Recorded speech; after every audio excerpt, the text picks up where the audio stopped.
Հոտավարձել են, ինչ են ասկան ուշանում։ Լուտու։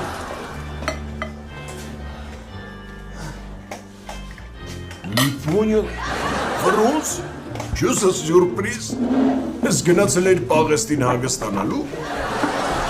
Քրիշչյան, ձեզ չենք ասել, որ չանհանգստանաք։ Ուրեմն ես մեր հերոսը պատուհանագոգին ագրավա տեսնում։ Գնում է, որ քշի, ընկնում է տակի հարևանի բալկոնը, ոտքը ջաքում է։ Բա առանց պրավին չէ, ագրավին քշում ես վիճակում ես այդով է։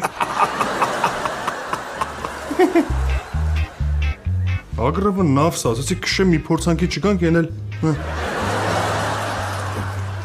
Մատաղ ունես անելու Ֆրունզ։ Չնայած պետք չի անես, մենք քո տեղը արել ենք։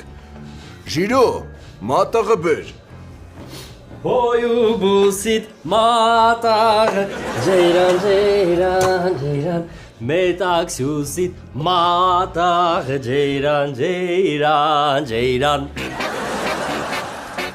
Հես ինչ ես երգում։ Դասի սուսուփուս չբերենք, երկու պարով բերենք, մատաղի մասին էլ ամենալավ երգը է սա։ Չնայած մի հատ էլ գիտեմ, անունիդ մատաղ լինեմ, Մաշա։ Հաջող Ժիրո։ Հաջող գրիշ հոպար, լավ եղի, առողջ եղի, Անժելին բարևի, պաչի իմ կողմից, եկեք գնացեք, երևացեք, կորում եք, չեք գալի։ Մաման նոր ասма կարոտել ենք, ուր են երեխեքի հետ թող գան, երեխեքը վազվզեն։ Ընդունելի մատաղ լինի բարի անխորժակ։ Վերցի, Իվան ջան։ Ժողովուրդ ջան, վերցրեք բաժակները։ Ուրեմն այսօր մեր ընտանիքում շատ կարևոր իրադարձություն է տեղի ունեցել։ Անժելս խոսացել է։ Լասատենամ ինչ ես ասել առաջին բառը։ Բքուլ։ Ու ես ուզում եմ, որ մեր հաջորդ հավաքույթը լինի էլի մատաղի սեղանի շուրջ ու Անժելիս քայլելու կապակցությամբ։